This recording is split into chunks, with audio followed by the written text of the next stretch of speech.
The shipping lanes of the Persian Gulf are nearly empty tonight. Warships patrol the water.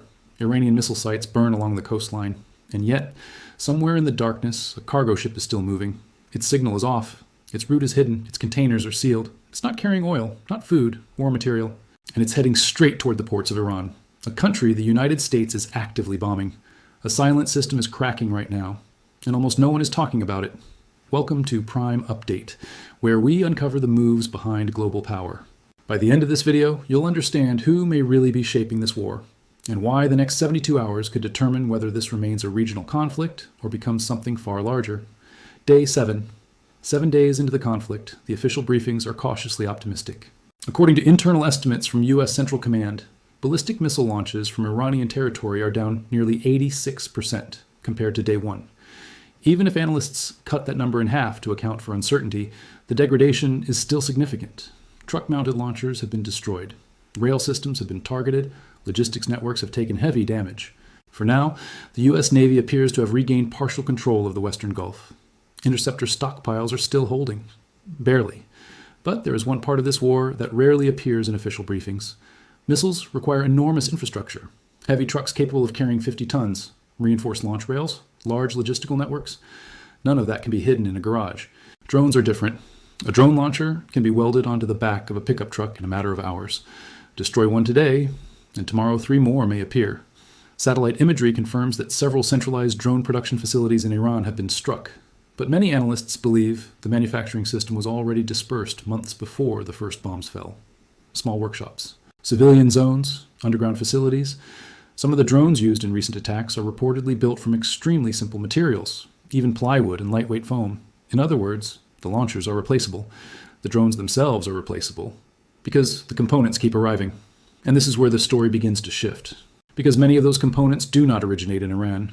Miniature gyroscopes, signal processors, composite materials. According to multiple reports, much of that supply chain traces back to one country, China. Despite the largest concentration of U.S. naval power in the region since the invasion of Iraq, and despite restrictions on normal traffic through the Strait of Hormuz, Chinese cargo vessels are still reportedly docking in Iranian ports, unmarked ships, moving at night, operating with transponders switched off. Containers are unloaded directly at docks in places like Bandar Abbas and Bushehr, even while U.S. destroyers operate nearby. Some reports suggest the administration in Washington is aware of these movements. For now, the decision appears to be restraint, because stopping those ships could trigger a much larger confrontation. On the surface, this war appears to be between the United States and Iran. Strategically, it may be something else entirely, a quiet test of power between Washington and Beijing. China relies heavily on energy shipments passing through the Strait of Hormuz. Some analysts warn that any disruption to those shipping routes could severely shock China's manufacturing economy within weeks. Factories could slow, supply chains could freeze, global markets would react instantly. That is why stopping Chinese vessels may be far more dangerous than allowing them to pass. According to internal assessments reportedly circulating within CENTCOM, if component shipments continue at the current pace, Iranian drone production could outpace U.S. interceptor capacity within 45 days. 45 days? Not a political timeline, a military one. And the only way to reset that clock would be to cut the supply line, which means stopping the ships, which means risking a confrontation with China. From here, 3 outcomes appear possible. Scenario 1, fragile stability. The United States continues intercepting what it can. China quietly continues shipping components. Iran continues launching drones. The conflict drags on. Shipping costs rise. Insurance rates surge. Global markets slowly absorb the pressure. No one wins. No one ends it.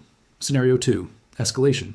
The United States stops a Chinese cargo vessel. Beijing protests. The next ship arrives with a Chinese naval escort. A warning is issued. Someone fires. And suddenly, the Strait of Hormuz becomes the center of the largest naval confrontation the world has seen since 1945. Scenario 3, strategic reset. Quiet diplomacy behind closed doors. Washington offers Beijing something more valuable than Iranian influence. China slows the flow of components. Iran's drone capability fades. The war de-escalates. But the global balance of power quietly changes. Day 7 is ending. Day 8 begins in a few hours. And somewhere in the dark waters of the Persian Gulf, a cargo ship is still moving toward an Iranian port. Inside its containers are components that may soon become drones. Those drones may fly toward American positions. And the reason that ship continues its journey may come down to a single calculation. Stopping it could start a much bigger war. If this analysis helped you understand how power really moves behind global events, support the channel. Subscribe to Prime Update and stay informed.